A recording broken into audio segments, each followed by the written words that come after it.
இயேசு கிறிஸ்துவின் இனிதான நாமத்தில் இன்றைய ஆவிக்குரிய சிந்தனைக்கு உங்களை அன்புடன் வரவேற்கின்றோம். இப்போதும் ஒரு பாடலுக்கு பின்பு உங்கள் சிந்தையை தெளிவிக்கும் ஆவிக்குரிய செய்தியை கேட்கலாம். நன்றியால் பாடிடுவோ, நன்றியால் பாடிடுவோ, நல்லவர் இயேசு நல்கிய எல்லா நன்மைகளை நினைத்தே, நல்லவர் இயேசு நல்கிய எல்லா நன்மைகளை நினைத்தே. ஆண்டவர் இரட்சகருமாக இயேசுவின் இனிதான நாமத்தினால் இந்த மாதத்தின் கடைசி நாளில் உங்கள் வாழ்த்துவதில் மிகுந்த சந்தோஷம் அடைகிறேன்.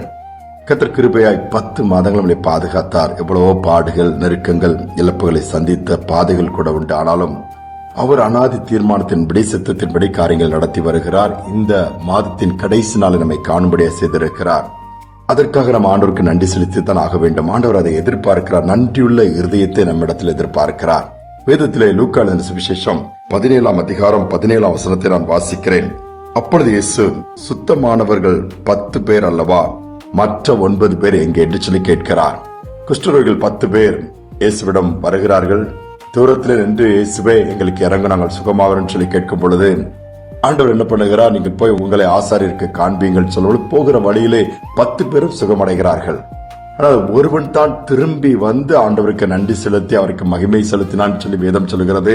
அவன் சமாரியனாயிருந்தான் சொல்லப்பட்டிருக்கிறது. ஆண்டவர் சொல்றார், நல்லதுப்பா, சந்தோஷம் சொல்லி அனுப்பியிருக்கலாம். அவரிடம் கேட்கிறார், 10 பேர் அல்லவா நீங்கள் சுகமானீர்கள், உங்கள் குஷ்டரோகம் சுகமானதே, மற்ற 9 பேர் எங்கே, உன்னோடு இல்ல 9 பேரை காணவில்லைன்னு சொல்லி கேட்கிறார். நம்முடைய வாழ்க்கையில கூட இன்னைக்கு அநேக நேரத்தில் நாம் என்ன பண்ணுகிறோம், பிரச்சனைகளை தான் பார்க்கிறோம், சூழ்நிலைகளை தான் பார்க்கிறோம். அதன் மத்தியிலும் நன்மையான காரியங்கள் இருக்கிறது, ஆண்டவர் நடத்தின பாதைகள் இருக்கிறது, அதற்கு நன்றி செலுத்த மறந்து விடுகிறோம்.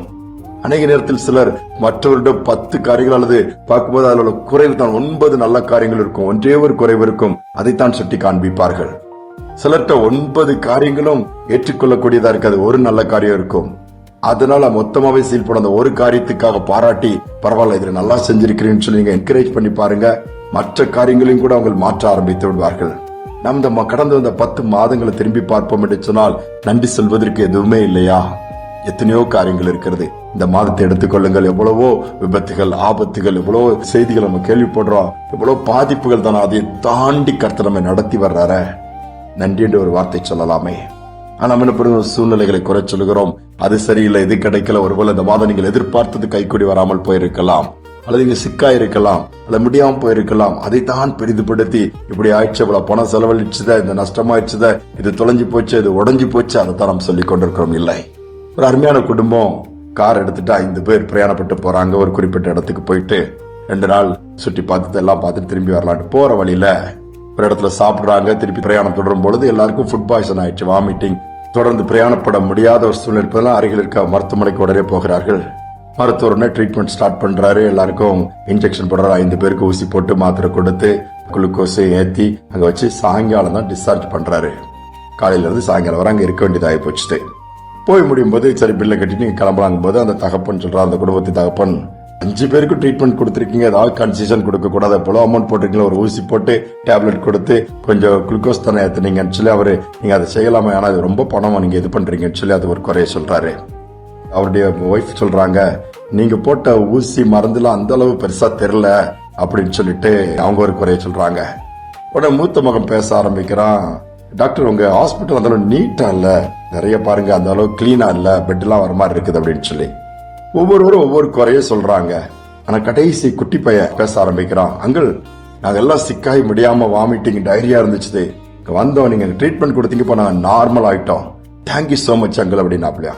பாருங்களேன், அந்த குட்டி பையன் சொன்ன டாக்டர் பார்த்து ஒரு சிரிப்பு சிரிச்சுட்டு அவர் கடந்து போயிட்டாராம். யோசித்து பாருங்களேன், நீங்க மற்றவங்க பார்த்ததெல்லாம் ஹாஸ்பிட்டல் சதிரா இதெல்லாம், ஆனா நமக்கு சரியாயிடுச்சுத, திருப்பி பிரயாணத்தை தொடர முடியுத, அந்த ஒரு எண்ணம் வரவே இல்லை.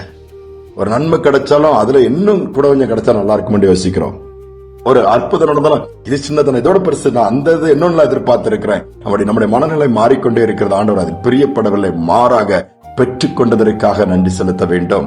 இம்மட்டும் ஆண்டவர் கூட இருப்பதற்காக நன்றி செலுத்துவோம். தொடர்ந்து நடத்த வல்லவர் சொல்லி அவருக்கு நன்றி செலுத்தி பாருங்களேன், அவருக்கு மகிமைப்படுத்தி பாருங்க.